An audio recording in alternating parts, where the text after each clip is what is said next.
Donc bonsoir à toutes et à tous. Donc Bruno Leroux, je suis effectivement le directeur de la Fédération de Clair. Alors juste un petit mot avant de commencer sur le décement sur la Fédération de Clair. Donc on existe depuis maintenant, que je ne dise pas de bêtises, depuis presque 27 ans. Donc on est une fédération d'associations à la base et puis ensuite on s'est étendu. On a maintenant un collège d'adhérents individuels, on regroupe je crois près de 250 adhérents individuels. Et donc au début on s'occupait beaucoup de la gestion de l'eau, du bassin versant de l'Aude, et petit à petit en fait avec les réorganisations territoriales qu'il y a pu y avoir, et notamment avec la création du SMAR au niveau des milieux aquatiques, en fait on s'est orienté de plus en plus comme étant une association naturaliste, donc à faire des recherches aussi bien sur la faune que sur la flore. Alors au niveau faune au départ c'était très orienté milieu aquatique. Petit à petit, on s'est complètement étendu puisqu'on a récupéré d'autres compétences. Et donc, du coup, au niveau des différents salariés qu'on a à la Fédération de Clair, puisqu'on est 5. Et donc maintenant, c'est vrai que sur la faune, en l'occurrence, à part les oiseaux, c'est vrai qu'on tape un peu dans tous les domaines, aussi bien au niveau des insectes qu'au niveau maintenant bientôt des chauves-souris, etc., etc. Et après, il y a un gros travail qui est fait aussi en partenariat notamment avec la César, la Société des études scientifiques. Donc je salue ici un éminent botaniste qui est présent dans la salle, plusieurs éminents botanistes d'ailleurs. On a réalisé il y a quelques années, donc avec différents partenariats, un ouvrage que vous avez en vente là, pour les librairies Bretto, donc c'est l'Atlas de la flore patrimoniale du département de l'Aude. Un gros travail qui a duré quand même pas mal d'années, parce qu'il a fallu recenser commune par commune, secteur par secteur, en fait toutes les espèces patrimoniales. Donc ça représente, c'est pas l'atlas de la flore de l'Aude, parce que là c'est plusieurs tomes qu'il aurait fallu.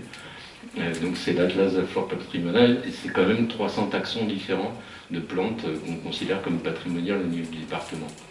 Alors après, au niveau de la Fédération de Clair, on a aussi un gros volet d'éducation à l'environnement, beaucoup d'interventions dans les écoles, une thématique qui malheureusement l'automne dernier s'est révélée complètement d'actualité, puisqu'en fait on fait beaucoup d'interventions avec le SMAR sur la thématique des inondations auprès des écoles pour essayer d'enseigner aux enfants aussi des gestes qui peuvent être primordiaux quand on est victime d'inondations.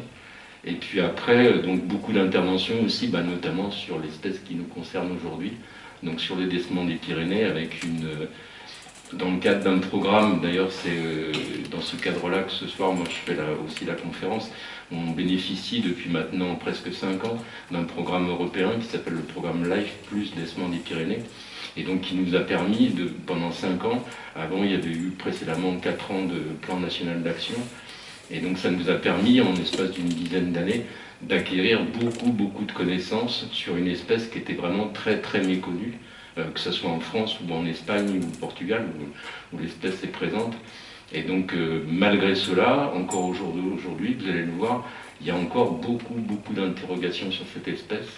Donc on essaye petit à petit, chaque année, de mieux comprendre son fonctionnement, mais il y a encore beaucoup de mystères. Voilà donc pour la présentation. Donc n'hésitez pas à m'interrompre, je suis là pour répondre à vos questions, si vous en avez, si je suis susceptible d'y répondre, si j'ai suffisamment de connaissances. Donc n'hésitez pas à me poser des questions, je suis vraiment là pour ça. Donc le décement des Pyrénées. Alors, en fait, c'est un des...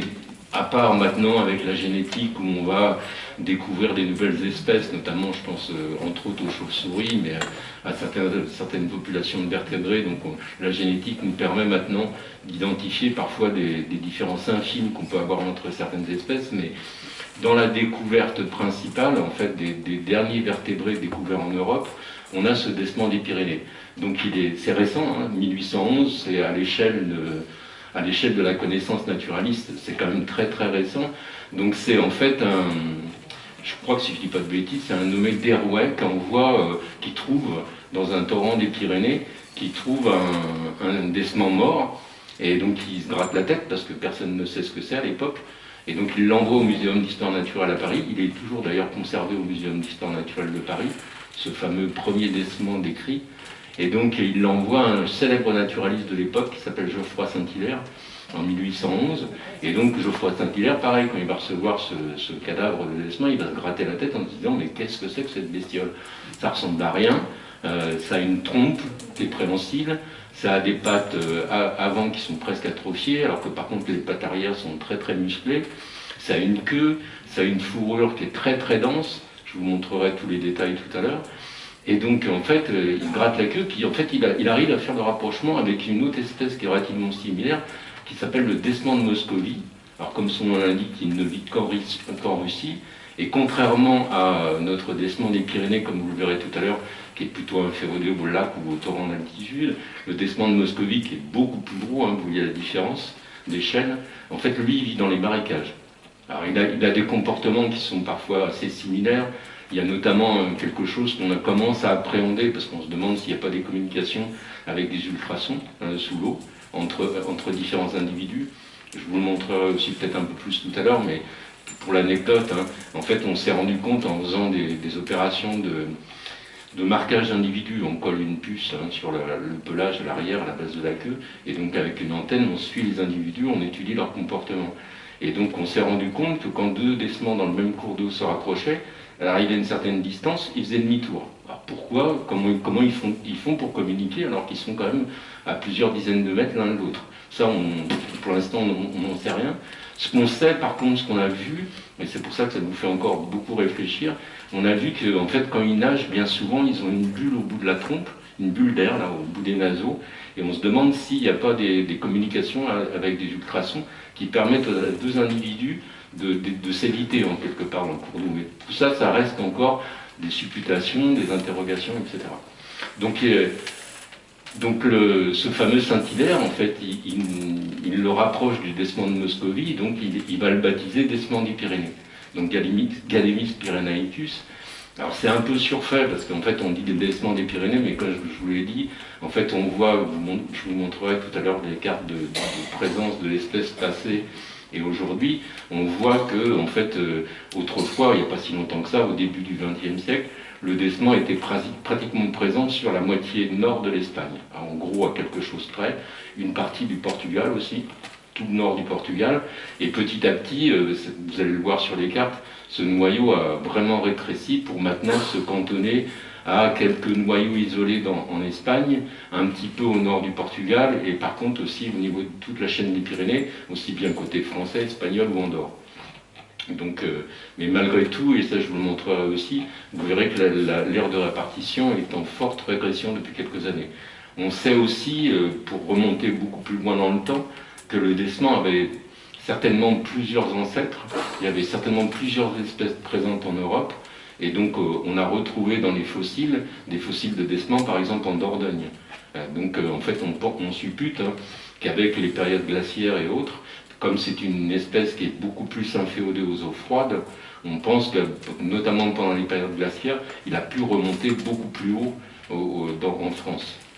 Mais ça aussi c'est pareil, c'est quand même beaucoup de supputation. Alors, où il vit? Donc il aime les cours d'eau de basse, moyenne et haute altitude. Il est souvent associé à la zone de présence de la truite. Pour les pêcheurs, vous avez ce qu'on dit, première catégorie piscicole, deuxième catégorie piscicole. Donc dans la première catégorie piscicole, c'est la population dominante, ce sont les salmonidés. Dans la seconde catégorie piscicole, c'est plutôt les cyprinidés, ce qu'on appelle aussi parfois poisson blanc. Donc dans les salmonidés, vous avez bien sûr la truite, chez nous c'est la truite fario. Et pour nous, en plus, c'est la truite fario de souche méditerranéenne, qui est relativement différente de celle atlantique. Et donc après, quand vous êtes sur la zone de deuxième catégorie piscicole, vous allez trouver des poissons de seconde catégorie, comme je pense notamment au gardon, les carnassiers, ça va être plutôt le brochet, la perche, etc., etc. Donc voilà, donc lui, il est vraiment inféodé au torrent de montagne. On va le retrouver facilement jusqu'à 3000 mètres d'altitude, ce qui n'est pas rien. Il y a des endroits où on ne sait pas comment il vit en hiver. On a notamment la présence dans un lac, alors je crois que c'est dans les Hautes-Pyrénées, où en fait il est présent dans un lac où l'exutoire est souterrain, donc il n'est pas aérien. Et en fait, l'hiver, bien sûr, ce lac est complètement gelé. Et tous les étés, on peut en voir dans ce lac. Et donc comment il fait pour passer l'hiver? Il y a déjà eu des observations de nage, de descente, de chasse de descente sous la glace. Donc ça peut fonctionner aussi. Mais après, c'est vrai qu'en hiver, qu'est-ce qu'il fait dans les torrents d'altitude? Alors bon, ce qu'on pense, c'est qu'il doit y rester quand même, hein, parce qu'il est actif toute l'année, hein, c'est un mammifère, mais qui est actif du 1er janvier au 31 décembre. Donc comment il se comporte en hiver, on le sait moins. Après, ce qu'il faut bien s'imaginer aussi, c'est que dans des torrents de montagne comme celui-là, du moment qu'il y a un couvert neigeux, en fait, l'eau circule toujours à l'intérieur. Le cours d'eau est à l'abri du gel, parce qu'il y a la surface de neige qui est par-dessus. Et donc, en fait, il y a quand même un couloir. Le Desman, je vous montrerai tout à l'heure, il est quasiment aveugle. Hein. Les yeux sont équivalents à des têtes d'épingle. Souvent, on ne les voit pas, notamment sur la souche qui est plus pyrénéenne. Il y a un autre Desman, maintenant, qu'on a identifié grâce à la génétique, qui vit dans le centre de l'Espagne. Et celui-là, en fait, moi, ça a été assez rigolo, parce que la première fois que je l'ai vu en photo, je me suis dit, mais attends, c'est pas le même Desman, ça, c'est pas... On voit ses yeux, il a le pourtour de l'œil qui est un peu blanc et tout, par rapport à ceux que moi je connais. Je me suis dit, c'est pas possible, c'est pas la même espèce. Et effectivement, après tout, la génétique a bien montré que c'était devenu maintenant 2 espèces à part entière. Et donc là, chez le nôtre, chez le Desman des Pyrénées, en fait, les yeux sont souvent recouverts par les poils, on ne le voit quasiment pas. J'ai oublié de vous dire, vous l'avez vu sur la première diapo, c'est une espèce qui fait partie de la famille des talpidés, donc des taupes. Donc il est aussi, c'est pour ça qu'il est quasiment aveugle. On a aussi, et ça je vous le montrerai après, il a quasiment, on ne sait pas comment il entend. Il n'y a aucun conduit auditif qui est visible sur l'extérieur. Donc on ne sait pas du tout ce qu'il entend, s'il entend quelque chose ou pas. Donc c'est vraiment une bestiale très très spéciale. Donc il peut vivre aussi dans les lacs d'altitude. Hein. Donc là, pour nous, c'est beaucoup plus difficile. Hein, je vous montrerai aussi après. Mais c'est vrai que comme on le voit très très peu, il est très discret. On a pensé pendant très longtemps et on s'est complètement fourvoyé qu'en fait qu'il vivait que la nuit. Alors qu'en fait, les opérations de radio-trekking qu'on peut mener nous montrent qu'en fait il a une activité diurne qui est quand même très très marquée. Mais on ne le voit pas. Et donc dans les lacs, on ne savait pas, on avait du mal à trouver les indications de présence. Donc comme je l'ai dit tout à l'heure, hein, donc sa présence, on le détecte par les fesses. Donc ce sont des petites crottes, je vous les montrerai aussi, qu'on trouve sur les cailloux qui sont déposés. On pense que ce dépôt de crottes sur les cailloux, c'est un marquage de territoire, comme peut le faire la loutre, dont je vous parlerai un petit peu tout à l'heure aussi. Donc, mais pour l'instant, ça reste encore un mystère. On sait que le Desman peut déposer soit des fesses ciselées, soit ce qu'on appelle des crottiers. Donc c'est vraiment des amas de crottes. On sait, pas grâce à la génétique, que sur ces crottiers, on peut avoir plusieurs Desmans différents qui viennent déféquer. Mais après, c'est voilà tout ce qu'on en sait. Et donc sur les lacs, il nous a fallu mener parfois des opérations de capture. Donc là, on dépose des nasses. Donc les Desmans, il n'y a aucun appareil à l'intérieur de la nasse. Le Desman rentre, parce qu'il est quand même très très curieux, ça, on s'en est rendu compte. Donc il rentre dans la nasse, il y a un double entonnoir, ce qui l'empêche de ressortir. Et en fait, on est là toute la nuit, il y a toute une équipe, et on fait des relevés réguliers, en gros, entre une demi-heure et 1 heure. On passe, on relève les nasses, on s'assure qu'il n'y en a pas qui sont dedans. Parce que le problème qu'on a quand on fait les captures, c'est que c'est un animal qui est très très speed, hein, qui est très très vif, très actif. Et en fait, si on le laissait trop longtemps, si on le laissait par exemple une nuit dans une nasse, il y a de très fortes chances qu'on le retrouve mort le lendemain matin. Quand on le manipule, bon là il faut avoir vraiment les autorisations ministérielles, etc. etc. Moi j'ai des autorisations de capture, mais on est toujours appuyé de 2 vétérinaires quand on fait toutes les manipulations, parce qu'en fait c'est un animal qui stresse tellement, il est tellement vif qu'il stresse, et donc il est susceptible de décéder d'une crise cardiaque pendant qu'on le manipule.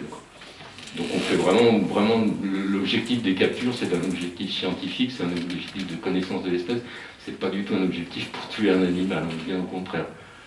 Voilà, donc les facteurs qui conditionnent sa présence, il faut que le cours d'eau ait des faciès complètement hétérogènes, c'est-à-dire qu'il soit vraiment très diversifié. Plus un cours d'eau comme celui-là, c'est un cours d'eau de l'Aude, hein, c'est des guettes qui est donc à Kounouzoul, en allant vers le col de Jaux. Et en fait, vous voyez, c'est des gros blocs, il y a vraiment beaucoup de courant, et des remous, etc. Et ça, il affectionne particulièrement ça. Et croyez pas qu'il va passer sur les côtés, là où c'est plus calme. Hein. Lui, il va passer en plein milieu, là où il y a le plus de courant. Là, encore une anecdote que je pourrais vous citer. Une des premières fois que j'ai fait une session de capture, là, c'était en Ariège. En plus, c'était au mois de février, je vous dis pas, la nuit, on se disait, on va vraiment se geler, parce qu'il était vraiment pas chaud du tout. Je crois qu'on était à 1500, presque 2000 mètres d'altitude. Et en fait, donc on pose, il y avait plusieurs néophytes qui étaient là, et on pose un des pièges, on le pose en haut d'une cascade qui faisait facilement presque 2 mètres de hauteur. Et les gens nous disent, mais pourquoi vous mettez un gymnase à cet endroit? Jamais vous aurez un descend. Le premier et seul descend qu'on a chopé cette nuit-là, parce qu'on a arrêté après, il faisait trop froid. C'était justement juste en haut de cette cascade. Donc obligatoirement, il était passé par la cascade pour remonter. Et ça lui fait absolument pas peur. C'est un très très bon grimpeur. Je vous montrerai aussi les distances qu'il a pu parcourir, aussi qu'on a pu mesurer dans l'Aude. C'est assez impressionnant. Et notamment, dans les distances qu'ont parcouru deux individus en un an, en plein milieu, ils ont parcouru presque 20 km, et donc en un an. Et donc en plein milieu, il y a un ouvrage EDF qui fait quand même de 10 à 12 mètres de haut. Donc c'est un barrage. De chaque côté, c'est une falaise. Il a fallu qu'il escalade le barrage. C'est un vieux barrage, c'est des pierres qui sont un peu saillantes, il a façon de s'agripper. Quand vous voyez ces griffes, que je vous montrerai aussi après, vous rendez compte qu'il peut grimper des choses quand même qui sont assez impressionnantes. Donc une pente forte de préférence, des débits élevés, une granulométrie variée et grossière et une disponibilité de cache et une forte densité de réseaux chevelus. Alors les chevelus, en fait, c'est tous les petits ruisseaux qui vont pouvoir se jeter dans un cours d'eau principal. Donc plus il y a de petits chevelus comme ça, en général, plus on a des chances d'en retrouver. Donc les gîtes, ce sont des cavités naturelles dans les berges. Alors il ne va pas forcément creuser un terrier, hein, même pas du tout.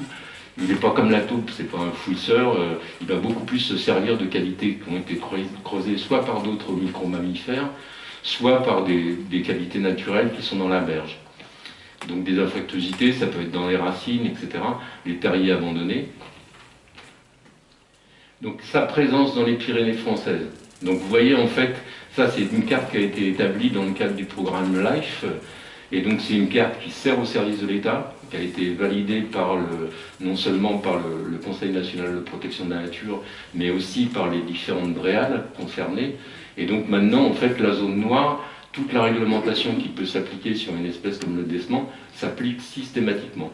Sur la zone grise, on a mis en place un protocole, et en fait tout aménagement qui est susceptible d'impacter l'espèce doit, les organismes en question doivent réaliser un protocole de recherche conformément à l'arrêté préfectoral qui a été pris au niveau national, enfin au niveau régional, pardon. Voilà, donc ce qu'on peut constater, je ne sais plus où était le pointeur. Ah non, c'est pas ça, je peux arriver. Ouais, mais j'étais sur le bouton du haut pourtant. Ah mais, oui, c'est bon. Voilà, ici vous avez l'Aude, et là quand je fais le pointeur, là ici par exemple c'est le bassin versant de l'Orbieu. Et en fait sur l'Orbieu on sait aujourd'hui, enfin pour moi il a disparu de l'Orbieu. Il a disparu de l'Agly. L'Agly en tant que, depuis sa source, hein, pas des affluents, parce qu'il est toujours présent sur la Boulzane, qui est un affluent de l'Agly. Mais par contre, et là aussi sur le haut du Rialcès, en fait donc c'est un affluent de la Salse, notamment sur Arc et tout ça, il était présent, il a disparu. Donc on voit bien que son aire de répartition, et notamment sur toutes les zones de Piémont, est en train de régresser fortement. Bon, ça s'explique aussi par des phénomènes pas uniquement artificiels, hein, ou je vais y arriver. Enfin bref, vous m'avez compris, c'est pas uniquement de la faute de l'homme. En fait, on a connu là, ces dernières années des phénomènes de sécheresse assez importants, assez marqués. Je pense notamment au bassin versant de l'Orbieu. En fait, on a vu quand même un cours d'eau qui avait un débit d'étiage extrêmement sévère. Des conséquences aussi sur la végétation aquatique qui se développait un peu trop, des algues filamenteuses, etc., etc. Et ça, quand on voit un cours d'eau comme celui-là, on se dit ça c'est pas possible, le décement il ne peut pas tenir là-dedans, il n'y a pas assez d'eau, les eaux sont trop chaudes, les invertébrés ne le supportent pas. Donc les invertébrés c'est quand même la base de sa nourriture. Donc c'est pour ça qu'il disparaît. Alors par contre, ce qu'on sait moins, et c'est ce qu'on a du mal à appréhender, c'est pourquoi en fait sur tout l'ouest de la chaîne là, son aire de répartition a fortement régressé, vraiment très très fortement. Et donc ça, on ne sait pas.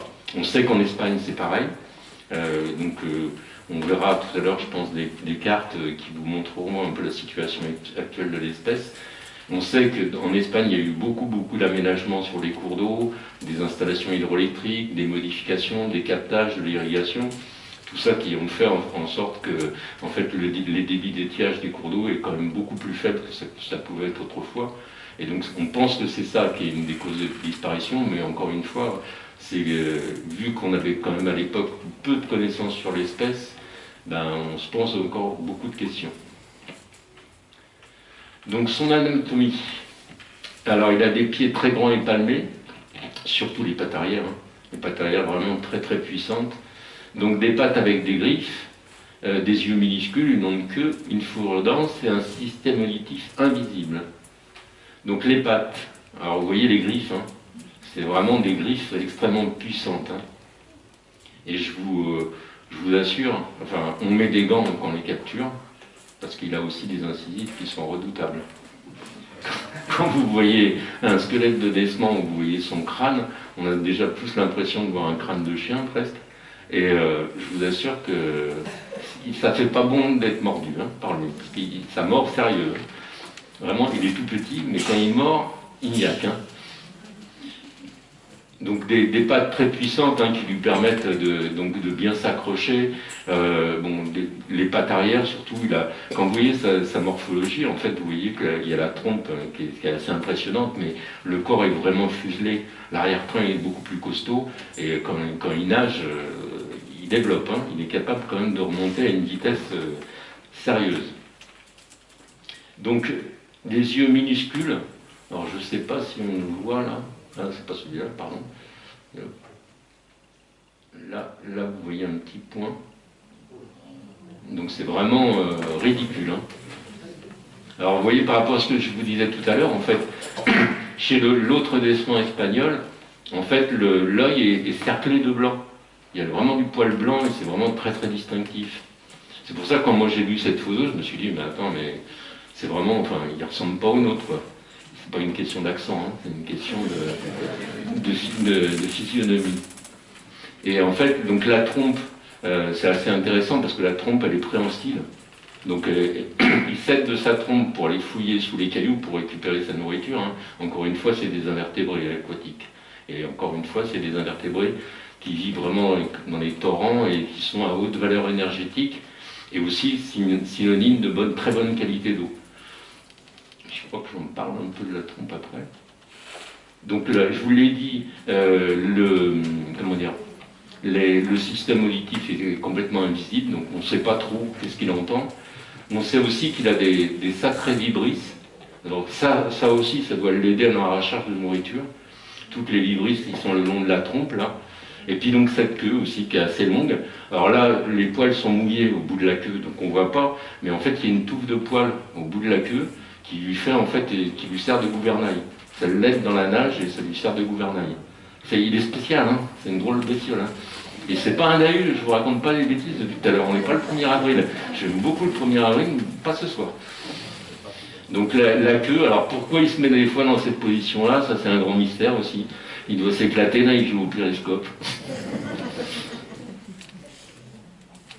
Donc les poils aussi, une fourrure qui est très dense. Hein, c'est moi une des premières fois où j'ai trouvé une épreinte, donc c'est-à-dire une épreinte, c'est pas une empreinte, c'est avec une faute d'orthographe. Hein.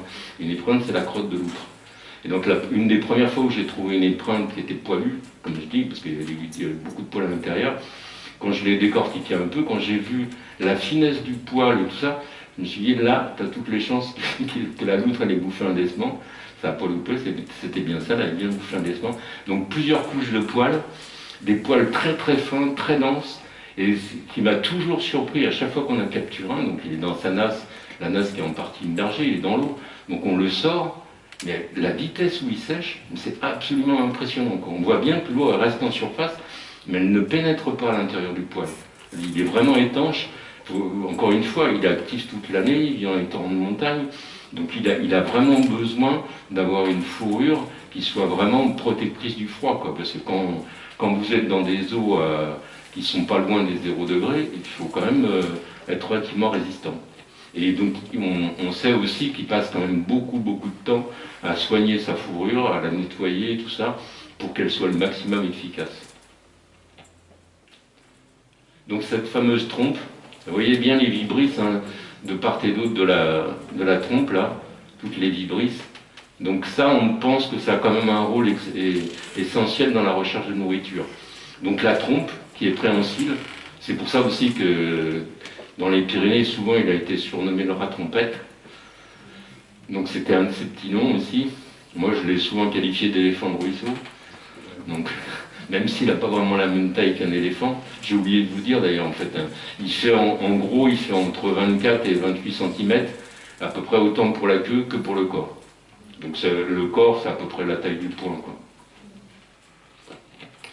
Donc la trompe qui est préhensile, hein, qui va lui permettre de s'aider dans la recherche de sa nourriture. Il se sert aussi de sa trompe quand il a attrapé un invertébré pour venir la ramener la proie vers la gueule. Donc voilà le fameux barrage dont je vous parlais, hein, que 2 décements au moins, on l'a su grâce à la génétique, que 2 décements au moins ont escaladé. Donc là, cette fois-là, le cours d'eau débordait, hein, mais lui, il a dû passer quand c'était sec quand même, hein, parce que là, pour remonter ça, déjà avec à sec, c'est pas mal, mais avec le courant, là, ça fait un peu beaucoup. Bon, ceci dit, ça marche pas à tous les coups. On sait aussi qu'on a retrouvé à plusieurs reprises, à l'aval d'ouvrages, des décements morts qui avaient été victimes de chute. Hein.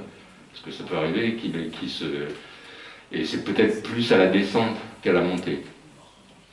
Donc l'espérance de vie, on sait que c'est en gros c'est 5 ans. Alors ça on le sait grâce à la dentition, hein.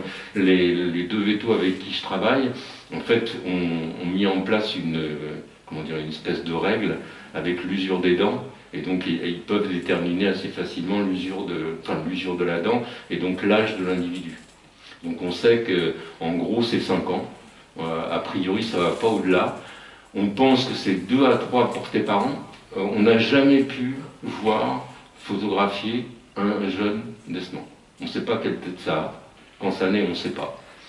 Il y a eu des tentatives par le passé de reproduction sur des individus qui étaient en captivité au laboratoire souterrain de Moulis en Ariège, là, du CNRS.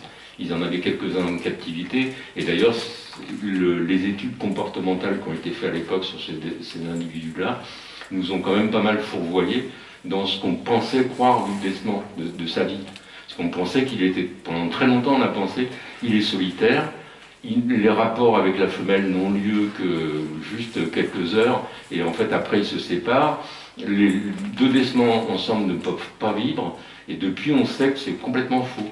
C'est vrai en captivité, ils ne se supportent pas, ils se tuent, hein. C'est systématique. Hein. Si vous mettez en captivité, vous mettez 2 décements ensemble, il y en a forcément un des 2 qui va mourir. Et donc c'est pour ça qu'on pensait qu'ils étaient vraiment très solitaires. En fait, depuis qu'on fait maintenant des opérations de marquage, de radio-tracking, on sait que c'est complètement faux, que 2 décements peuvent très bien cohabiter dans le même terrier, qu'on peut trouver un mâle avec une femelle et des petits, et dans le même terrier. Donc c'est vraiment en captivité qu'il a un comportement très très spécial. Et donc par contre, on ne sait pas le nombre de petits qu'il peut faire. On pense 3, 4, peut-être 5, mais ça reste encore un mystère. Et donc on a pu, début des années 2010, grâce à la génétique, on a pu savoir qu'en fait, alors pareil, là on pensait un mâle 500 mètres de cours d'eau, une femelle, un mâle sur le territoire de 2 femelles, un mâle 500 mètres, une femelle en gros 300 mètres. Quand on commence à faire la génétique, là au début des années 2010, sur l'Aude, on trouvait des fesses, mais alors pour moi c'était le paradis, hein. Je trouvais des fesses partout, j'en avais partout, j'étais content. Ça m'a permis justement de pouvoir passer mon diplôme de docteur SKK. Et en fait on se rend compte en faisant ces études génétiques qu'en fait on arrive jusqu'à 10 individus sur 300 mètres linéaires de cours d'eau, ce qui est absolument énorme. C'est vraiment... on battait les records, quoi. Vraiment, il n'y a eu aucun autre département à l'époque où ils avaient de tels résultats, quoi. Personne n'en revenait de voir autant d'individus différents. Donc les fesses avaient été récoltées en gros sur 2 périodes, donc à 1 an d'intervalle. Mais encore, tous les fesses n'ont pas été analysés. Hein. Donc on sait qu'à minima, c'était 10 individus sur 300 mètres linéaires de cours d'eau. Alors, il faut vous dire que à cet endroit-là de l'Aude, là, c'est aux alentours de Bessèges de Sceaux, un peu au-dessus d'Axat, pour ceux qui connaissent. En fait, on a une rivière qui est issue, qui a beaucoup d'eaux qui sont issues des milieux karstiques. Donc, dès qu'on a des eaux qui viennent du milieu karstique, ce sont des eaux qui sont très très riches et donc qui amènent un très grand nombre d'invertébrés. Ils sont très très riches. On retrouve notamment un des invertébrés qui n'est pas forcément un signe de qualité d'eau, c'est la petite crevette d'eau douce, la gamarre, ce qui donne d'ailleurs, je fais une digression, en fait quand on vous dit, vous achetez chez le poissonnier, on vous dit, je vous vends une truite saumonée, c'est pas un croisement entre une truite et un saumon, ça marche pas du tout ça. Hein. Ça, à ma connaissance, ça marche pas. Non, en fait, une truite saumonée, c'est parce qu'elle a la chair rose. Plus vous donnez de gamarre à manger une truite, plus elle aura la chair rose. C'est comme le fave rose. Hein. Si vous lui donnez les crevettes, ben voilà. Et donc c'est la carotène qui peut donner la chair rose aux truites. Et pas du tout. Donc si vous mettez de la carotène à la truite dans les granulés, elle aura la chair rose. Mais donc voilà, c'est pas du tout le fruit d'un croisement entre une truite et un saumon. Donc là, notamment, donc je reviens à mon décement, en fait, on voit bien que dans les cours d'eau comme l'Aude, dans ces endroits-là, où il y a beaucoup de résurgence de milieux karstiques, il y a une profusion d'invertébrés, et donc du coup, en fait, lui, il a toute la ressource alimentaire, et ça lui permet de pouvoir correctement se développer, quoi. Et d'arriver à des densités aussi importantes que celles-là. Donc je vous en ai déjà parlé aussi, donc on a fait ces opérations de radiotréquie en Ariège, et donc on a pu, donc en fait on passe son temps, on se relaie, là on est une équipe assez nombreux, hein, on est au moins une dizaine, et puis on passe notre temps à aller essayer d'aller dormir, à essayer de le suivre. Donc, et puis dès qu'il commence à bouger, alors on note toutes les activités, parce que des fois il ne sort pas forcément au niveau du cours d'eau, il va être actif dans le terrier. Donc on note tout son rythme d'activité avec notre antenne, là, puis après on le suit, dès qu'il se déplace on le suit, on note tous les points, etc. Et on note aussi en principe toutes les heures où il va bouger. Et donc on voit bien que, en fait, si, comme vous le montre la flèche là, s'il a quand même une bonne période d'activité pendant la nuit, là, entre 20h et un peu plus de 5h du matin, on voit bien que par exemple entre 9h et 12h30, on a aussi des pics d'activité. Vers 16h aussi, on a un pic d'activité.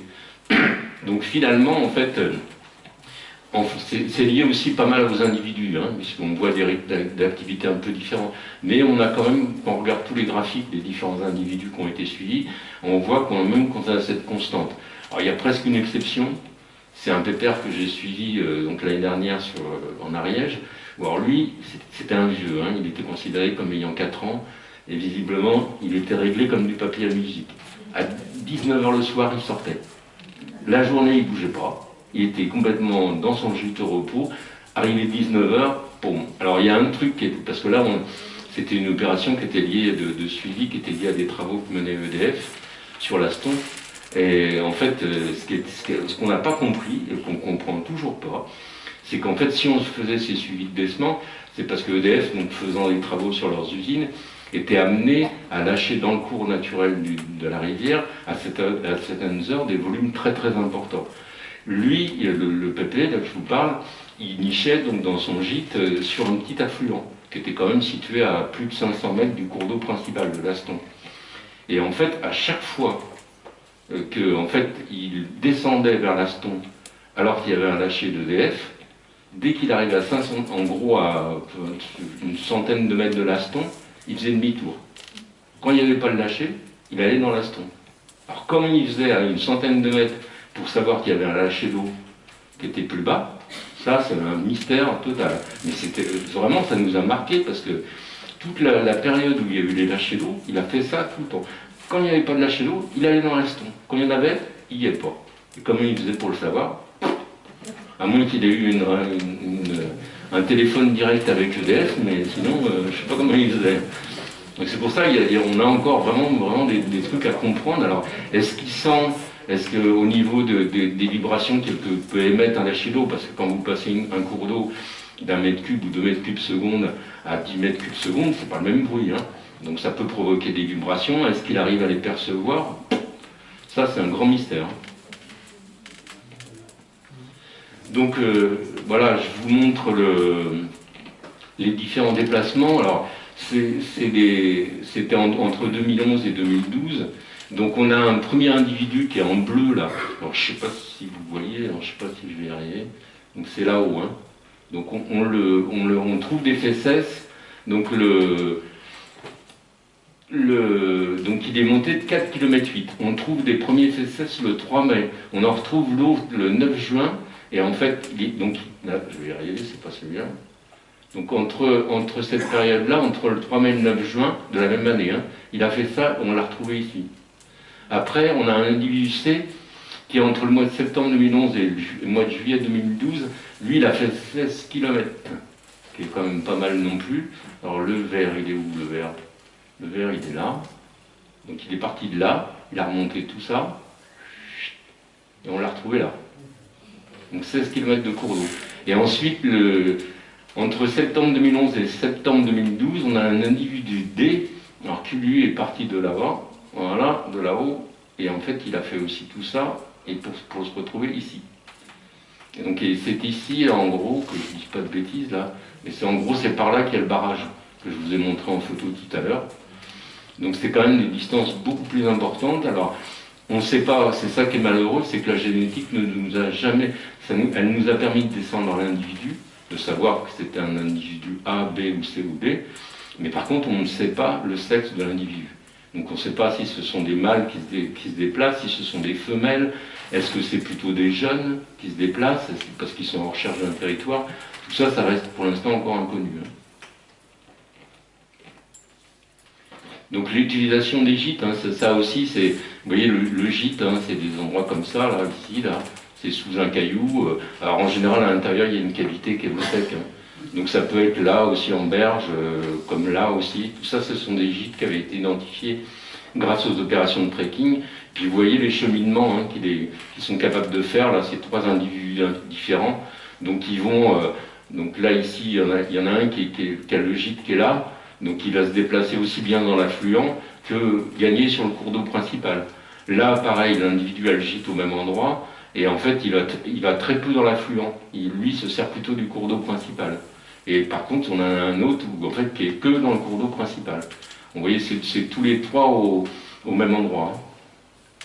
Donc c'est encore une fois, c'est sur l'aston.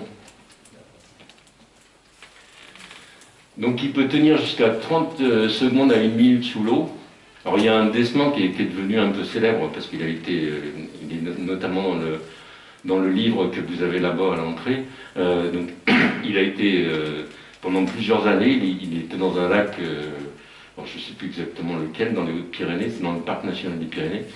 Et en fait il avait ses heures, il sortait en plein jour. Et en fait du coup ça a permis de récupérer une belle banque de photos. Parce qu'on savait qu'on pouvait le voir à telle heure, il n'y avait pas de problème. Et donc Luca Sanzucci, là, qui est le photographe qui a fait les photos de l'ouvrage, y est allé. Et bon, Luca, c'est un très bon photographe, mais aussi il a le courage parce que carrément combinaison de plongée pour aller faire des photos sous l'eau, le suivre sous l'eau et tout. Et apparemment, le Desman se moquait de lui comme. Enfin, il n'aurait été pas là, c'était pareil, quoi. Hein.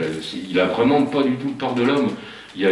C'est assez connu ça, il y a des descends qui peuvent être parfois en plein cœur de village, et il y a une petite vidéo qu'a fait un professeur de Charlemagne qui est assez connu maintenant. En fait, ça se passe en pleine fête de village, on entend au travers de la vidéo, donc c'est en plein jour, on entend la fête de village qui résonne avec la musique et tout ça, l'autre il est dans son cours d'eau et la fête de village il s'en moque. À Joucou aussi dans la vallée du Réventi, on avait un descendant que connaissaient bien les pétanqueurs parce qu'il était dans le cours d'eau pendant que eux ils faisaient leur partie de pétanqueur. Ils le voyaient sur la berge et tout ça, mais ça... Voilà. Donc c'est pas forcément... ça craint pas l'homme, hein, il n'y a aucun problème. C'est plutôt son rythme de vie, d'activité qui fait qu'on le voit très très difficilement, quoi. Donc 1 minute sous l'eau, c'est bien quand même. Hein. Il faut que ça soit un bon nageur. Hein. Donc il est très adapté, il est très adapté aux rivières torrentielles, comme j'ai déjà dit. Donc là, c'est l'eau d'Aescouloubres, hein, les bains. C'est un cours d'eau qu'il affectionne particulièrement. Il n'a pas l'air d'apprécier, par contre, les quelques résurgences d'eau chaude et sulfureuse qu'il y a sur Escouloubres. Hein. On trouve autour des résurgences, on trouve très très peu de fesses. On va en trouver au-dessus, en dessous. Mais là, est-ce que c'est parce que ça sent beaucoup H2S? qu'il n'aime pas beaucoup cet endroit-là, mais... Donc ce qu'il aime manger, alors c'est uniquement des invertébrés aquatiques. Hein. On retrouve, alors je vais peut-être faire une digression, on retrouve quelques invertébrés terrestres, mais en très très faible quantité. Alors ça, il faut quand même mettre beaucoup de bémols sur ce graphique, parce qu'en fait, ce sont des analyses de fesses, donc des fesses récoltées bien sûr en période favorable, soit en été, parce que l'hiver c'est beaucoup plus difficile de les trouver. J'ai oublié de vous dire aussi, les fesses, il va les déposer à fleur d'eau. Donc la moindre pluie, la moindre variation du niveau du cours d'eau, et les fesses sont embarquées. Donc c'est pour ça qu'on va on va faire nos recherches en été, parce que c'est quand même beaucoup plus facile de les trouver. Donc forcément, c'est une photographie du régime alimentaire en été. En hiver, quand le cours d'eau est en crue, est-ce qu'il va beaucoup plus en terrestre récupérer des invertébrés terrestres? Ça, on ne sait pas. Bon, on sait que, vous voyez, hein, donc c'est quand même c'est des éphémères en grande quantité, ce qu'on appelle des perles, les plécoptères, aussi en très grande quantité, mais aussi pas mal de trichoptères, alors ce que les pêcheurs appellent souvent des dragues ou des porte-bois. Donc c'est des invertébrés qui se servent d'un fourreau, alors soit constitué de cailloux, soit de bois. Et puis après, quelques diptères aussi. Et puis un tout petit peu de gamards. Alors les gamards interviennent apparemment plus dans les périodes où il y a des trous sur les autres invertébrés. C'est des périodes d'émergence où il y a beaucoup moins de larves. Et là, il va se rabattre plus sur les gamards qui, eux, sont présents beaucoup plus longtemps. Et donc, parmi ça, parce que c'est des grosses familles, hein, les éphémères, vous avez vraiment des éphémères qui vivent dans les eaux de très bonne qualité, par contre d'autres espèces qui sont plus dans les cours d'eau de moins bonne qualité, à l'identique pour les perles. Mais en fait, là, ici, en l'occurrence, on est face à des espèces qui sont vraiment synonymes de très très bonne qualité du cours d'eau. Donc des eaux froides et très oxygénées. Donc voilà les fesses déposées, alors ça, c'est ce qu'on peut appeler un crottier, donc vous voyez, ça fait comme des petits tortillons. Alors il faut vraiment avoir un bon nez quand même. Hein. Alors ça sent le musc, c'est pas une odeur forcément désagréable, mais vraiment ça c'est très très discret hein, comme odeur. Donc, mais bon, en fait, ce qui est surtout reconnaissable, c'est les tortillons là. On a l'impression en fait quand on le regarde de très près que c'est un amalgame de plus petites crottes. Et donc la taille, c'est en gros, je vais dire, 1 cm. Ça peut aller jusqu'à 1,5 cm. 3-4 mm de diamètre. Et alors, il a là, pour nous qui le recherchons, hein, il a quand même l'art et la manière de, excusez-moi de l'expression, mais de nous emmerder un peu quand même. Parce qu'il a l'art et la manière. Parce que là un caillou comme ça, en aérien et tout ça, c'est super facile de le voir. Mais non, lui, il faut qu'il aille toujours déposer ses crottes au fond des anfractuosités. Moi, je fais régulièrement 2 fois par an, là, je forme des groupes pour qu'ils soient habilités à aller rechercher les crottes de décement. Et moi, je leur dis, vous prenez votre lampe, parce qu'il faut une lampe quand on va chercher les fesses de décement, et allez chercher dans les trous, quoi. Ne regardez pas que la surface, il faut vraiment aller chercher. Prenez le coin le plus improbable qui existe, et là, vous trouverez le fesses que vous cherchez. Et il y a même des fois avec ma collègue, avec Aurélie, avec qui je travaille aussi beaucoup là depuis maintenant quelques années, où on se dit mais comment il fait pour aller déposer sa crotte dans un endroit pareil. Plusieurs fois on en rigolait, on disait c'est pas possible de la prendre dans ses griffes, et pouf, il fait des pichenettes pour aller la coller à cet endroit-là. Voilà un peu l'exemple de ce qu'on peut faire en termes de suivi. Donc là c'était un travail un peu fastidieux qu'on faisait les premières années, où en fait on avait cartographié tout le cours d'eau avec tous les blocs émergents, et donc on allait repositionner tous les fesses qui étaient trouvés. Donc les couleurs, ça varie en fonction du nombre de fesses découverts, et chaque année on comparait en fait les lieux de marquage pour voir si c'était bien au même endroit, s'il y avait des cailloux qui différenciaient. Apparemment il remarque souvent au même endroit, hein. Donc c'est des travails un peu fastidieux.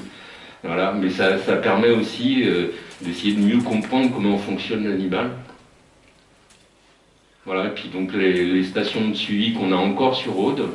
Donc là maintenant, cette année, ça sera la 10e année de suivi, ce qui est quand même assez remarquable. Je crois qu'il n'y a aucun cours d'eau, on peut dire de par le monde, hein, qui aura été suivi depuis aussi longtemps. Systématiquement, on va noter tous les nombres de fesses, toutes les conditions. Maintenant, depuis ces 10 ans, on note aussi un certain nombre d'autres espèces que je vous montrerai tout à l'heure. On note aussi les fesses de campanile amphibie, parce que là, c'est pareil, c'est une espèce qui est aussi en voie de disparition. On note les fesses de musaraigne aquatique, ce qu'on appelle aussi la crossop aquatique, et donc qui est pareil, qui est une espèce qui est relativement menacée. On note les pelotes de rejection du simple plongeur, qui est un oiseau aussi qui se nourrit d'invertébrés aquatiques. Et puis bien sûr, on note les épreintes de loutre, pour voir un peu à chaque fois quelle est l'évolution des espèces. Voilà, des résultats de suivi entre 2011 et 2016. Donc on voit un certain nombre de fesses qui sont découverts au travers de chaque passage qui peut être fait. Donc en moyenne, on passe 2 fois par an sur chacune des stations. Et donc on note, alors on a un protocole avec, il ne nous faut pas de jours de pluie supérieurs à 5 mm pendant au moins une semaine avant de passer, pour être sûr qu'on se renseigne auprès d'EDF aussi, parce que déjà il nous faut leur accord pour aller dans le cours d'eau, mais pour savoir s'ils n'ont pas fait des lâchers d'eau et tout ça, donc c'est assez compliqué. Et donc avec moi on trouve aussi, alors la loutre, donc la loutre c'est gros, hein. Depuis qu'elle est revenue dans le département, là, depuis 2007, je la suis, j'essaye de comprendre où c'est qu'elle recolonise, qu'est-ce qu'elle mange, etc., etc. Donc une loutre, c'est pas un vison, parce que souvent elle est confondue avec le vison d'Amérique, parce qu'on n'a pas, dans l'autre, on n'a jamais eu, et on n'a pas de vison d'Europe. Donc le vison d'Amérique, c'est une espèce invasive, c'est un peu la plaie des cours d'eau, parce que ça mange tout. C'est aussi la plaie des poulaillers qui sont au bord de cours d'eau, parce que ça mange beaucoup les poules. Et donc le vison, en gros, c'est 65-70 cm de long avec la queue, en gros. Une loutre adulte, minimum 1,30 m. Donc c'est pas tout à fait la même taille, c'est quand même costaud. Et donc il a le record, je crois que c'est... Alors, on se demande si c'est pas un peu exagéré. Mais c'était en Angleterre, où en fait il y avait, notamment vers la fin du 19e siècle, il y avait des individus qui étaient quand même beaucoup plus âgés que ce qu'on peut avoir aujourd'hui. Et donc le record c'est 1,70 m. Donc pour un poids de plus de 20 kg. Donc c'est pas petit, c'est une grosse bête. C'est très très intelligent, une loutre. Ça mange un peu tout, hein. C'est en haut de la chaîne alimentaire. Alors on sait que depuis une vingtaine d'années, elle a complètement inversé la situation qu'elle pouvait avoir dans les années 80. Les années 80, c'est vraiment la catastrophe, hein. Petit à petit, toutes les populations en France ont complètement chuté. On va retrouver qu'un foyer de population du côté du sud de la Bretagne et la Vendée, un autre foyer plutôt massif central, nord massif central, et c'est tout en France, hein. Et les effectifs sont en train de se casser la figure complètement. Beaucoup de naturalistes pensent qu'elle va complètement disparaître du territoire métropolitain. Et Mystère et Bubblegum, pourquoi, comment? Alors c'est sûr, protection dans les années 70, différentes actions qui sont menées pour essayer de maintenir les populations.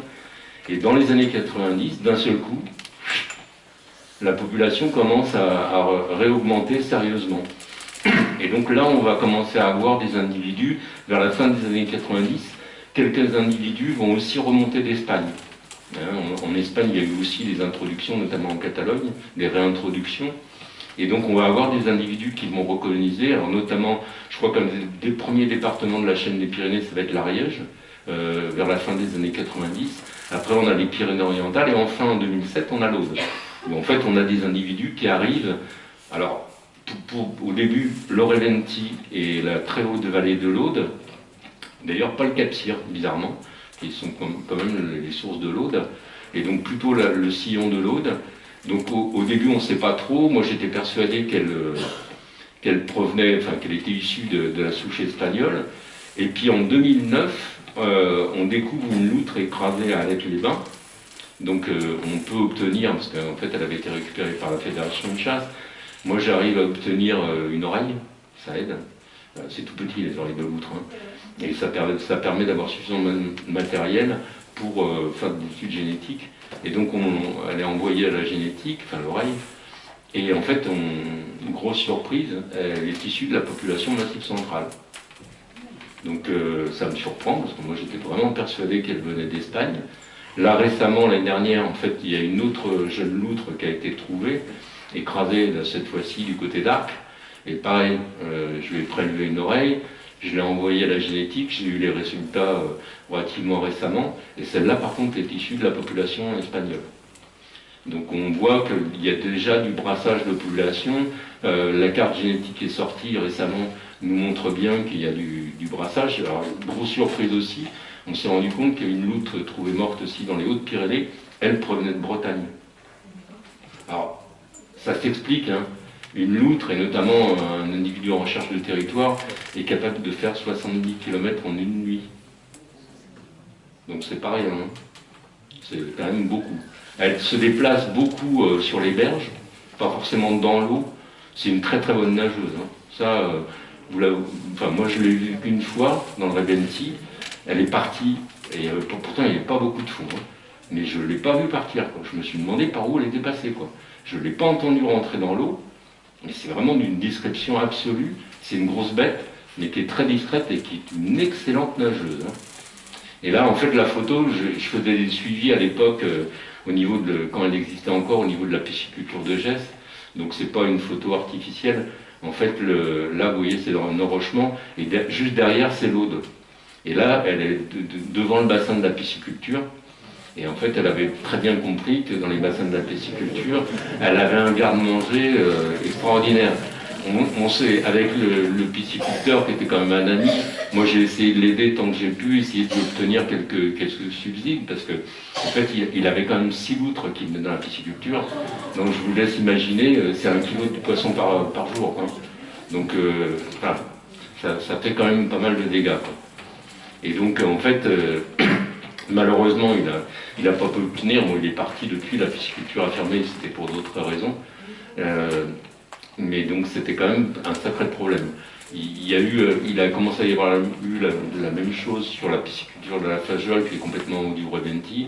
Là, le pisciculteur a pu obtenir, parce que c'était plus facile pour lui, surtout parce qu'il était propriétaire, d'obtenir un contrat de la part de l'État. Et en fait, il a eu une clôture anti-loutre financée à 100% par les services de l'État. Donc c'est une clôture, il faut que ça soit une clôture qui fasse plus de 2 mètres à 2,50 m de haut, électrification en bas, en haut, des retours, etc. Et encore, je peux vous dire que je le sais par le maire, parce qu'il a gardé de la pisciculture pendant l'hiver, il y a toujours des loutres qui arrivent à rentrer à l'intérieur. Parce que ça grimpe aux arbres, et c'est très très malin, et si elle sait qu'elle a un garde-manger derrière, elle va se débrouiller pour pouvoir rentrer. Donc voilà. Et donc les épreintes, hein, pour revenir à la crotte, donc c'est assez facile à identifier. Il y a une odeur très très particulière. Moi je dis souvent, contrairement à beaucoup de carnivores où l'odeur n'est pas terrible, c'est un peu pestilentiel même, en fait pour la loutre c'est complètement différent. C'est un mélange, l'odeur c'est un mélange de poisson et de miel. Donc c'est pas une odeur du tout désagréable. Une fois qu'on a cette odeur dans le nez, je peux vous dire que vous reconnaissez sans problème une étreinte de loutre. Ça a beau être une grosse bête, son dépôt de fesses, d'étreinte, c'est un marquage de territoire. Donc c'est capable de laisser des toutes petites crottes de rien du tout. Des fois c'est vraiment un tout petit truc, on se dit mais une grosse bête comme ça, pourquoi elle marque aussi peu? Parce que c'est un marquage de territoire et donc du coup il faut qu'elle puisse déposer ses fesses. Chez la loutre, le transit intestinal est très très rapide. Donc en fait, si on retrouve ce que je fais parfois, c'est d'analyser les crottes pour voir un peu quel est son régime alimentaire. Si on retrouve une espèce à l'intérieur de la crotte, on sait que l'espèce a été prélevée à proximité. Je crois que le transit alimentaire, c'est 2 heures grand maximum. Donc ça va très très vite, hein. Alors une espèce relativement méconnue et pourtant devenue plus célèbre ces dernières années avec Notre-Dame-des-Landes, parce que c'est elle qui a posé beaucoup de problèmes à Notre-Dame-des-Landes et qui est une des raisons pour lesquelles ce fameux aéroport ne s'est pas fait. Donc c'est le campagnol amphibie, une espèce extrêmement menacée, très courante en France, très commune, jusque dans les années 80-90, vous en aviez partout. Dans l'Aude, par exemple, il y en avait partout. Là, en fait, c'est une espèce qu'on trouve pratiquement plus qu'en montagne. On ne l'a plus que dans les zones montagneuses. Elle a complètement disparu. C'est un herbivore, hein. Donc, comme vous le voyez sur la photo, c'est un gros campagnol qui est beaucoup plus gros que le campagnol terrestre, qui se nourrit de végétation qui est en bord de rivière, de plantes aquatiques ou semi-aquatiques, qui sont en bord de cours d'eau. Il y a des belles populations par endroits, ça fluctue énormément d'une année sur l'autre. Et donc, encore une fois, nous, on a des belles populations sur les parties hautes de l'Aude. Dès que, même si c'est un torrent de montagne, dès qu'il y a une partie un peu plus calme, un peu de végétation aquatique ou semi-aquatique en bord, vous pouvez être sûr que vous allez le trouver. Là encore, c'est pareil. Les fesses, hein, pour l'identifier, vous voyez en haut là, c'est très très caractéristique comme taille, comme forme, comme couleur. C'est vert, c'est un herbivore. Et donc c'est très très facile à identifier. Il fait souvent aussi des crottiers comme ça, donc on le repère assez facilement. On peut le voir aussi, hein, ça arrive, c'est pas difficile à observer, contrairement au décement. Donc la musaraigne aquatique, une toute petite musaraigne, donc caractéristique, hein, donc ça c'est la crossop aquatique. Il y a deux crossops en France. Il y a la crossop de Miller et la crossop ou musaraigne. Et la crossop aquatique. Donc la crossop aquatique, donc une de ses caractéristiques notamment, c'est ce ventre blanc. Hein. Ça on le voit très très bien, y compris au piège photo, quand je peux en avoir au piège photo, on distingue vraiment le blanc en dessous. Et donc une insectivore, donc avec des crottes qui sont quand même très très différentes de celles du décement, avec des formes un peu différentes. Bon, souvent c'est un peu difforme comme crotte, des fois c'est beaucoup plus régulier. C'est une grande amatrice de gamards. Donc vous allez retrouver, comme quand il mange des gamards, le décement, il a des crottes qui vont être rouges. Chez la musaraigne c'est pareil. Donc encore une fois, carotène, rouge, et donc comme les truites saumonnées, donc du coup les fesses deviennent rouges. J'ai oublié de vous dire aussi, la dominante chez le décement des fesses, c'est noir. Mais on s'est amusé avec un copain qui est en Ariège, qui fait beaucoup de prospection, à faire un diaporama comme ça qu'on a, encore une fois, excusez-moi de l'expression, appelé les couleurs de la merde. Et donc on a montré qu'on avait un peu toutes les couleurs de fesses chez le décement. C'est ça les docteurs Escaca, ça s'amuse de pas grand-chose. Donc une autre espèce, alors là aussi, pareil, je pourrais vous en parler pendant des heures, le calotriton des Pyrénées, autrefois appelé euprocte des Pyrénées. Donc c'est un petit amphibien qui est endémique, alors lui pour le coup il est vraiment endémique à la chaîne des Pyrénées. Hein. Petit amphibien, en gros 14 à 18 cm de long. Alors c'est vraiment un de nos ancêtres amphibiens. On estime, même s'il y a eu beaucoup d'évolution depuis, hein, en gros 65 millions d'années. Un vertébré inférieur, et donc qui dit vertébré inférieur, dit possibilité, ça je le raconte souvent pour l'anecdote, mais vous lui coupez un doigt, ça repousse. Vous lui coupez une patte, ça repousse. Vous lui coupez une partie de la tête, ça repousse. Vous lui enlevez un œil, ça repousse. Alors suivant l'organe, ça va être plus ou moins long. Un œil, ça va être plusieurs mois. Un doigt, c'est quelques semaines. C'est très très rapide. Les calotritons, en fait, contrairement à d'autres amphibiens, font ce qu'on appelle, au moment de la reproduction, un non-plexus. Alors, contrairement aux mammifères, il n'y a pas de pénétration, etc. Excusez-moi les enfants. Donc, en fait, les deux individus mâle-femelle se rapprochent. Ils rapprochent leur cloaque. Le cloaque, c'est la partie qui est là, ici, là, ici en bas. Donc ça, c'est un mâle, le cloaque est rond. Chez la femelle, il est en forme de cône. Donc le mâle rapproche son cloaque de celui de la femelle, et puis il va mettre un spermatophore, et donc à l'aide de ses pattes, c'est pas très ragoûtant, il va essayer de faire entrer le spermatophore dans le cloaque de la femelle. C'est assez brutal, ils se mordent beaucoup, l'amplexus dure parfois plusieurs heures, donc ils se mordent, ils se coupent les doigts, et après la période de reproduction, souvent on voit qu'il y a pas mal d'individus qui sont quand même bien mutilés. Il n'y a pas vraiment de reconnaissance sexuelle du partenaire. Donc quand vous défaites un amplexus, c'est souvent de mâle. Ça arrive régulièrement. Ça m'est arrivé assez régulièrement, encore 2 fois cette année, de trouver un euprocte mâle qui avait t'as un amplexus avec un triton palmé. Bon, ça marche pas, hein. Mais le pauvre triton palmé, il n'était pas très content, lui, il faisait un peu la tête. Hein. L'année dernière, c'était avec une larve de libellule. Bon, c'est un peu... Il prend tout ce qui lui passe par la main, des fois c'était un bout de bois, enfin c'est n'importe quoi. Voilà, c'est un vertébré primitif. Alors, un autre intérêt de l'espèce aussi par rapport à... C'est un peu pour ça que je vous raconte toutes ces anecdotes aussi. L'intérêt de tout ça, parce que quelque part au niveau scientifique c'est toujours intéressant. Le procte, en fait, on s'est rendu compte, on s'en était rendu compte chez des espèces comme la grenouille des bois au Canada, après chez le lézard vivipare, qui est un lézard pyrénéen qui vit dans les milieux humides, et dans les tourbières notamment. C'est assez bizarre, c'est un des rares lézards qui nage. Et donc, en fait, on s'est rendu compte que c'est des animaux qui vivaient en très haute altitude, parce qu'en fait, lui, le procte, on va le retrouver jusqu'à 2500 mètres d'altitude. Hein. Et donc, en fait, l'hiver, et notamment, là je parlerai peut-être plus du lézard vivipare, mais on a notre lézard qui est dans son terrier en hiver, il fait froid, donc le froid, quand il gèle, et notamment quand il n'y a pas de neige, va descendre dans le sol. Et en fait, le sol va refroidir, et puis il va atteindre, le gel va atteindre le terrier de notre lézard vivipare, ou le terrier de l'euprocte. Et donc en fait, qu'est-ce que fait notre individu quand il est confronté au gel? Premier phénomène, il va faire un phénomène qu'on appelle un phénomène de surfusion. C'est-à-dire il va secréter une forme de glucose, je vous le fais en simplifié, hein, qui va lui permettre de descendre la température de ses cellules jusqu'à moins 6 degrés sans geler. C'est quand même assez remarquable déjà comme phénomène. En hiver, vous êtes en haute altitude, moins 6, c'est rien, quoi. Des fois c'est moins 10, moins 20, moins 30. Et donc en fait, si le froid continue, eh bien, il va congeler complètement. Vous le sortez de son terrier, c'est un bâton, comme si vous le sortiez du congélateur. Au printemps, la température va remonter très très progressivement, et en fait, petit à petit, son corps va se dégeler, il va retrouver la vie, et ils sont complètement sans séquelles.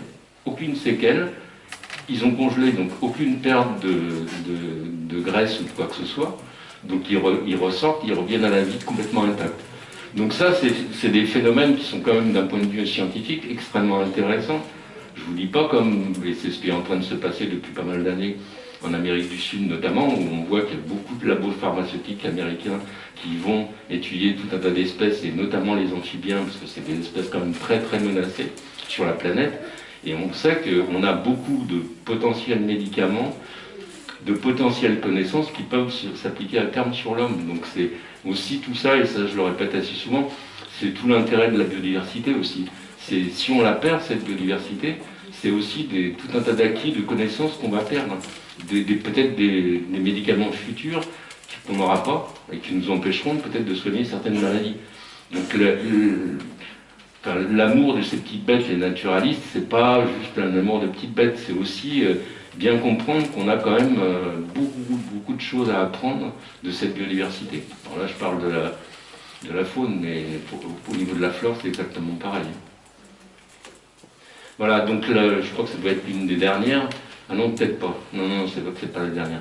Donc le simple plongeur, un merle d'eau, en gros, c'est de la taille d'un merle, identifiable, il a une queue très courte. Hein. Le plastron blanc, très très caractéristique. Alors lui, pareil, hein, c'est un insectivore, donc il va se nourrir d'invertébrés aquatiques. Et alors lui, il est souvent sur son caillou, là, avec une tache de soleil, il fait des pompes souvent, comme ça, il attend, et puis pouf, il plonge. Et alors ce qui est surprenant pour un oiseau, c'est qu'après, il va aller marcher sous l'eau, donc à la recherche de sa nourriture.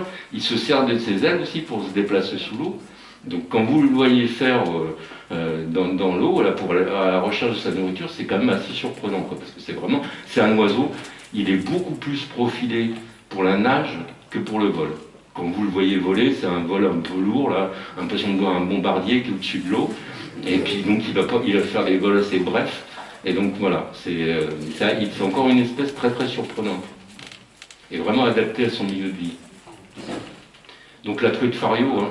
Alors, donc je rappelle, pour nous, c'est la souche méditerranéenne et pas la souche atlantique, parce que malheureusement, en fait, ce qui s'est passé, c'est que depuis déjà de très nombreuses années, la souche méditerranéenne est très très difficile à élever en pisciculture. Donc on élève préférentiellement la souche atlantique. Et donc malheureusement, en introduisant dans les cours d'eau cette souche atlantique, on a pollué énormément, et certains cours d'eau, on a fait carrément disparaître la souche méditerranéenne, qui est vraiment très adapté au climat méditerranéen, à ces coups d'eau comme on peut connaître en automne. Et donc en introduisant la chute de l'Atlantique, malheureusement on a fait régresser énormément la souche méditerranéenne. On a quand même un intérêt, c'est qu'on sait, depuis maintenant quelques années, que la souche méditerranéenne est quand même beaucoup plus forte que la souche atlantique. Et si on arrête les introductions de souche atlantique, c'est la méditerranéenne qui revient très vite. Donc elle supplante complètement la souche atlantique. Donc ça c'est quand même un intérêt. Beaucoup de pêcheurs maintenant d'associations de pêche, ont pris l'attitude de plutôt favoriser la reproduction naturelle plutôt que d'albiner. Et donc ça va permettre certainement de maintenir cette souche méditerranéenne qui, encore une fois, est vraiment adaptée à notre climat. Et puis après, pour terminer, hein, il y a un qu'on retrouve souvent avec le desman des Pyrénées, c'est bien sûr le pêcheur. Voilà, ben je vous remercie de votre attention. Si vous avez des questions, n'hésitez pas.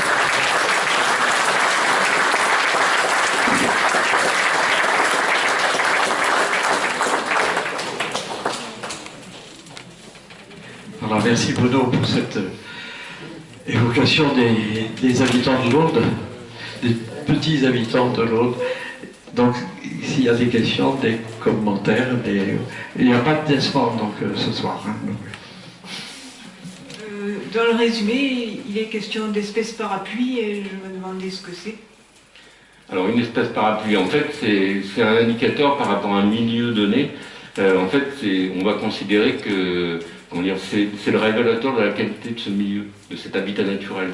C'est-à-dire si cette espèce disparaît, ça veut dire que le milieu a un problème. Et donc, du coup, on risque de voir aussi d'autres espèces disparaître.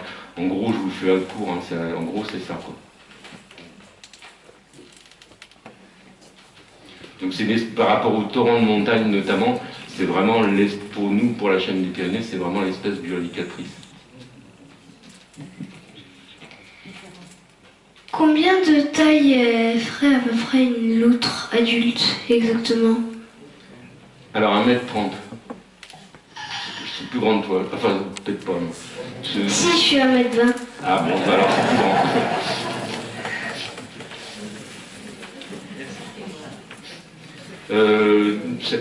Ça dépend des espèces. Il y a pas mal, je ne sais plus combien il y a d'espèces sur la planète, mais il y a pas mal d'espèces. Je sais qu'il y a des pays où ils les apprivoisent, oui, parce qu'ils s'en servent pour pêcher. Donc après, sur la loutre d'Europe, ça vit très bien en captivité, puisque vous avez quand même pas mal de parcs animaliers qui en ont. Ça doit pouvoir s'apprivoiser. Après, comme tout animal sauvage, il faut quand même faire très attention. Déjà, il faut avoir une autorisation. Je rappelle que c'est une espèce protégée. Hein. Donc on ne peut pas détenir comme ça une... Oui, tout à fait. Oui. C'est très intelligent. C'est très malin. Oui. Si on détache un membre d'un calotryton et qu'il ne meurt pas, ça veut dire qu'il est un petit peu indestructible. Je ne ferai pas référence aux dessins animés d'aujourd'hui parce que je les connais mal. Mais non, c'est pas Albator ou je sais pas qui. Non, il est destructible hein, comme tout animal. Mais c'est vrai qu'ils ont gardé, et en fait, quand je disais au départ que c'était un vertébré inférieur, c'est dans les vertébrés inférieurs, vous avez aussi les poissons. Et il y a aussi beaucoup de poissons qui ont gardé ces particularités, de pouvoir régénérer des parties de leur corps. Ça, c'est après, dès qu'on est passé sur les vertébrés supérieurs, on va dire, on a perdu certaines facultés, mais la nature est tellement bien foutue qu'en fait, elle a essayé, elle a testé plein de choses au cours de l'évolution. Elle a testé tout un truc, quand on regarde tout un tas d'animaux qui ont disparu, on voit qu'elle s'est bien amusée, hein, tester des formes de bec, des formes de pattes, des formes de tout ce qu'on veut. Et donc il y a eu aussi quelque part, c'est des tests pour voir un peu, mais bon, en même temps, c'était des vertébrés inférieurs. Les vertébrés supérieurs ont peut-être perdu certaines facultés, mais en fait, ils en ont gagné aussi pas mal d'autres. Hein. Je pense que maintenant, on est peut-être un peu plus capable de réflexion, même si des fois on s'en sert très mal, que ce que pouvaient être les vertébrés inférieurs. Oui, mais là c'est différent. Hein.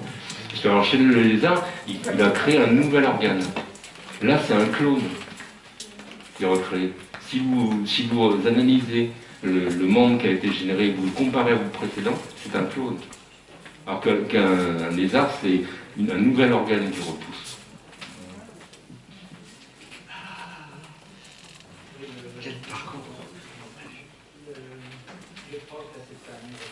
Oui.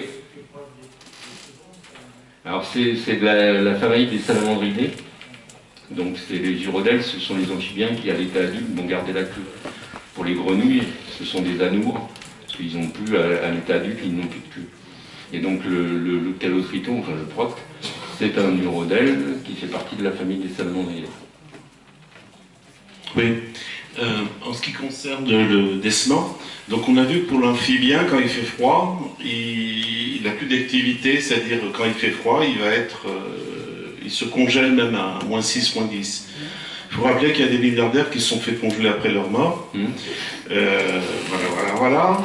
Par contre, justement, tant qu'on est sur ce sujet-là, en ce qui concerne le décement, il va être actif donc, quand il fait froid, donc il ne va pas être dépendant de la météo.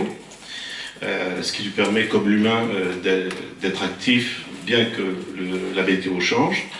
Ça, c'est important. Et d'autre part, en ce qui concerne l'amphibien, quand on a des phénomènes de congélation, bon, chez les papillons que j'ai étudiés dans le Poitou, ils lâchent aussi de l'antigel. Le problème, c'est que quand il fait très froid, ils meurent. Ou ils sont obligés d'ouvrir leurs ailes, je les ai vus, pour se réchauffer, pour réchauffer des cellules. En ce qui concerne les amphibiens, alors là, c'est une question tout à fait curieuse. Comment se fait-il que leur matériel génétique, notamment le noyau des cellules, quand ça passe au-dessous de zéro, mais bien au-dessous de zéro, n'éclate pas? Ah ben ça, c'est un grand mystère. Pardon? Pour moi, c'est un mystère. D'accord. J'ai pas forcément toutes les réponses que je vous l'ai dit au début. Non, mais c'est important. J'ai pas les réponses à tout. On sait que ça se produit. Oui. On sait qu'il a quelques cellules qui restent actives. Ça, c'est étonnant. Mais après, donc il est complètement, je vous dis, vous le sortez. Et en fait, on sait que chez le...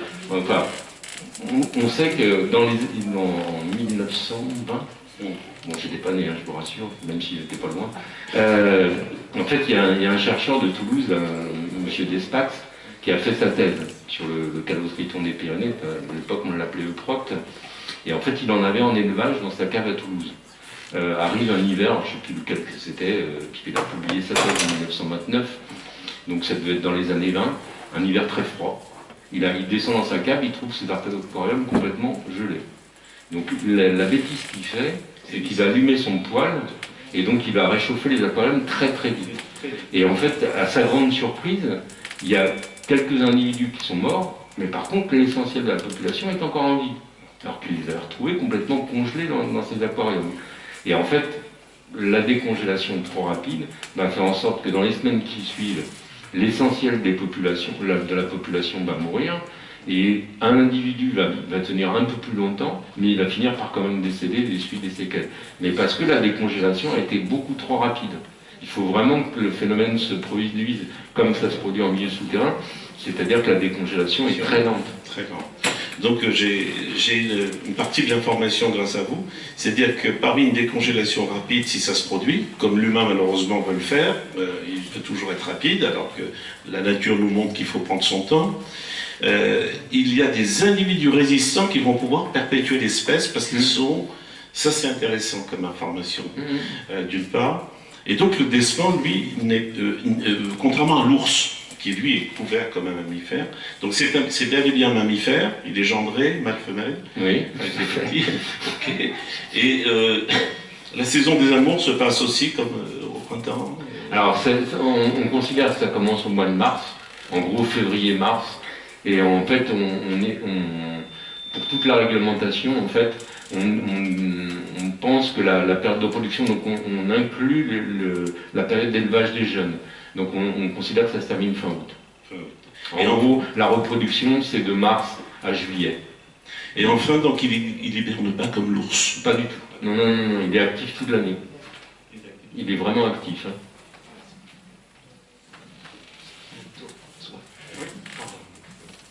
Vous avez précisé que le Desman voyait très mal, avec de très petits yeux. Il n'entendait peut-être pas parce que son conduit auditif est inexistant. est-ce qu'il est muet aussi? Ou est-ce qu'il y a un son Alors, spécifique? Non, il n'est pas du tout muet. C'est rare qu'il parle, il est très discret. Il n'est pas comme moi, quoi. Et en fait, par contre, si vous avez le malheur de l'attraper lors d'une pêche électrique, hein, c'est des opérations qu'on mène dans les cours d'eau pour comptabiliser, répertorier les poissons qui sont présents.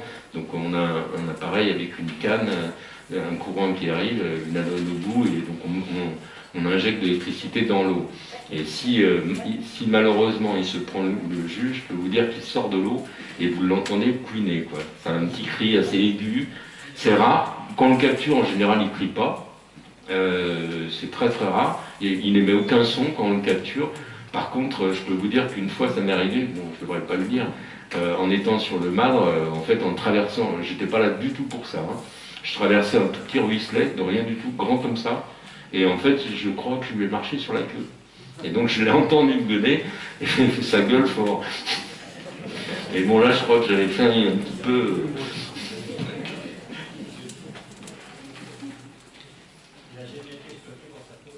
Non.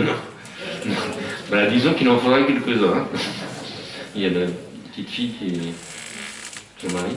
La petite fille. Oui. Tu t'es déplacé. T'es comme le Desmond, toi. Le caléotriton, quelle partie on peut pas enlever qui repousse pas? Ah ouais, si tu coupes complètement la tête, c'est sûr que je pense que là ça va être difficile, quoi.